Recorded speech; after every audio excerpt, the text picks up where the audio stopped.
इतिहास तलवारों से लिखा जाता है, लेकिन कुछ इतिहास खामोशी से जन्म लेते हैं। आज की कहानी किसी युद्ध की नहीं है, यह कहानी है एक सवाल की। दुख क्यों है? तिथि 563 ईसा पूर्व, दिन वैशाख पूर्णिमा, स्थान लुम्बिनी। रानी माया देवी 1 साल वृक्ष की डाल थामे खड़ी थीं।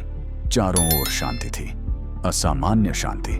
जैसे ही बालक ने जन्म लिया, दरबार के ज्योतिषियों ने एक स्वर में कहा, यह बालक 2 रास्तों में से एक चुनेगा, या चक्रवर्ती सम्राट बनेगा या संसार को दुख से मुक्त करने वाला महापुरुष। बालक का नाम रखा गया सिद्धार्थ गौतम, स्थान कपिलवस्तु। राजा शुद्धोधन ने ठान लिया, मेरा पुत्र सन्यासी नहीं बनेगा। महल बनाए गए, हर रथु के लिए अलग। कोई रोता चेहरा नहीं, कोई बीमार शरीर नहीं, कोई मृत्यु का नाम तक नहीं। सिद्धार्थ के पास सब कुछ था, लेकिन मन के भीतर एक खालीपन पल रहा था। आयु 16 वर्ष, पत्नी यशोधरा, पुत्र राहुल। राजा चाहते थे बंधन सिद्धार्थ को बांध ले, लेकिन पुत्र जन्म के बाद सिद्धार्थ ने कहा, यह बंधन नहीं, यह तो और जिम्मेदारी है। उनका मन अब महल की दीवारों से टकराने लगा था। एक दिन नगर भ्रमण की अनुमति मिली और पहली बार सिद्धार्थ ने देखा एक झुका हुआ बूढ़ा, एक कराहता रोगी, एक जलता शव और एक शांत सन्यासी। उनकी आंखें खुल चुकी थीं।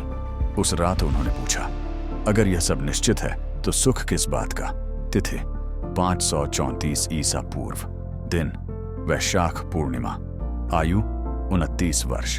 रात गहरी थी, महल सो रहा था।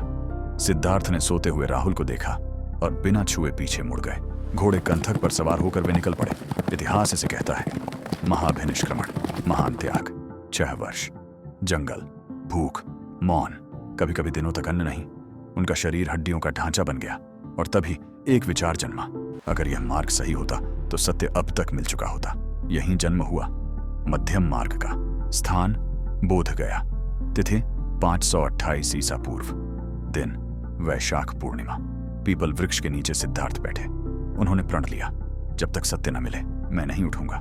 रात बीतती गई, मन ने आखिरी बार विद्रोह किया और फिर सूर्योदय से पहले ज्ञान। सिद्धार्थ नहीं रहे, वे बने गौतम बुद्ध। स्थान सारनाथ, 5 शिष्य।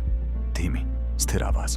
बुद्ध बोले, जीवन दुखमय है, दुख का कारण है, दुख का अंत संभव है और उस अंत का मार्ग भी है। यहीं चला धर्मचक्र। बुद्ध चले, गांव, नगर, जंगल, राजा हो या दास, सब समान। उनका संदेश, अप दीपो भव, स्वयं अपना प्रकाश बनो। स्थान कुशीनगर, तिथि 483 ईसा पूर्व, आयु 80 वर्ष। शरीर थका था पर मन शांत। अंतिम वाक्य, सब कुछ नश्वर है, सजग रहो। और फिर महापरिनिर्वाण। बुद्ध कोई धर्म नहीं थे, वे एक अनुभव थे और शायद आज भी वे आपका इंतजार कर रहे हैं आपके अगले सवाल में।